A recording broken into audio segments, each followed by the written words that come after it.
Salut à tous, le journal du foot de ce lundi à 5 septembre. Les dernières infos sur l'affaire Paul Pogba. France Info révèle ce que le joueur a dit aux enquêteurs lors de sa deuxième audition au mois d'août dans le cadre de l'affaire qui l'oppose à certains de ses proches, dont son frère aîné Mathias, une affaire d'extorsion de fonds. On le rappelle, le milieu de terrain de la Juve qui persiste et signe. Il n'a jamais fait appel à un marabout pour jeter un sort à Kylian Mbappé, mais plutôt pour donner de bonnes ondes à une association qui défend les enfants d'Afrique. Il répète que son frère est sous influence de certains de ses proches justement et qu'il agit de cette manière pour récupérer de l'argent. D'ailleurs, Mathias Pogba aurait envoyé un texto à son frère au moment de son arrivée à la Juve pour lui signifier qu'un partage de la fameuse prime à la signature serait le bienvenu. Quelques infos mercato et ses révélations sur la gestion de la carrière du nouveau buteur star de Manchester City.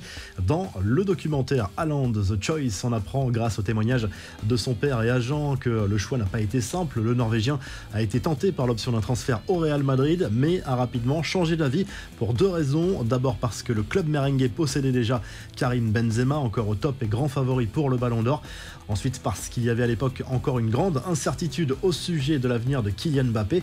Le choix de City, qui avait besoin d'un véritable numéro 9, est alors apparu naturel. Harry Kane au Bayern en 2023, ça se précise. Selon Bild et le Sun, le club bavarois aurait demandé à l'attaquant anglais de ne surtout pas prolonger son contrat avec Tottenham afin de garantir son arrivée chez les champions d'Allemagne l'année prochaine. L'international anglais et ce contrat avec les Spurs jusqu'en juin 2024. Le loft du PSG sera bientôt complètement vide. Son dernier pensionnaire, Mauro Icardi, pourrait en effet quitter la capitale française dans quelques jours. Selon le quotidien turc Fanatik, Galatasaray a trouvé un accord pour l'arrivée de l'attaquant argentin, sans doute sous la forme d'un prêt. Diego Costa de retour en Première Ligue. Selon plusieurs médias anglais, l'ancien attaquant de Chelsea va s'engager en faveur de Wolverhampton. Il est libre depuis la fin de son contrat avec l'Atlético Mineiro en janvier dernier.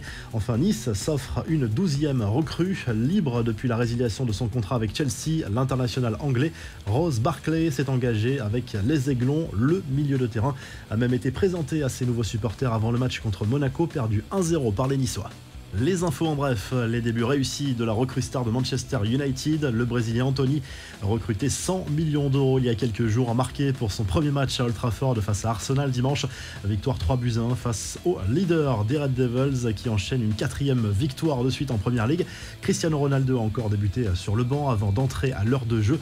Lors d'un entretien accordé à Sky Sports, Erik ten Hag a prévenu l'ex-madrilène qu'il comptait surtout l'utiliser dans les grands matchs où il a souvent brillé durant sa carrière. Il l'a montré l'année dernière et il n'y a pas si longtemps maintenant. Il doit s'adapter à notre façon de jouer. S'il le fait, il fera la différence grâce à ses qualités, a lâché le coach mancunien. Et pour être complet sur United, sachez qu'une vente est bien dans les tuyaux. La famille Glazer, propriétaire du club, a fixé un prix, à savoir 4,3 milliards d'euros. Le milliardaire britannique Jim Ratcliffe, patron d'Ineos et de l'OGC Nice, est intéressé. Le fonds d'investissement saoudien de Dubaï pourrait aussi candidater. L'Atlético Madrid complètement zen dans le dossier Antoine Griezmann. Selon Marca, le service juridique des Colchoneros s'estime inattaquable sur l'utilisation de l'attaquant français qui entre systématiquement en jeu en deuxième période pour que le club madrilène ne paie pas de clause au FC Barcelone l'été prochain. Une décision prise comme moyen de pression sur la direction du Barça qui refuse de négocier à la baisse cette clause. Enfin, cette scène surréaliste en Turquie, un supporter d'un club d'Ankara est entré sur le terrain après le coup de sifflet final pour asséner un coup de pied dans le dos d'un attaquant du Beşiktaş. Le Brésilien Joseph de Souza, qui a jeté au sol l'agresseur, a été expulsé par l'arbitre. On termine avec la traditionnelle revue de presse en Espagne. Le Mundo Deportivo consacre sa une à Robert Lewandowski qui décidément réussit les débuts parfaits avec le FC Barcelone. Déjà 5 buts en 4 matchs de Liga pour l'attaquant polonais. Il égale le record d'un certain Cristiano Ronaldo. En Espagne toujours, le journal Marca consacre sa une à Luka Modric qui va disputer cette semaine son 100e match de Ligue des Champions avec le club merengue. Il espère glaner un 6e titre européen avec le Real cette saison pour égaler la légende Paco Rento. Et en Italie, la Gazzetta dello Sport se penche sur les ambitions des nouveaux propriétaires de l'AC Milan, à savoir ramener les Rossoneri vers les sommets du football européen. Le quotidien sportif qui se penche également sur le début de saison délicat de l'Inter et de la Juve qui vont faire leur entrée en matière en Ligue des Champions cette semaine. Si le journal du foot vous a plu, n'hésitez pas à liker, à vous abonner pour nous retrouver très vite pour un nouveau journal du foot.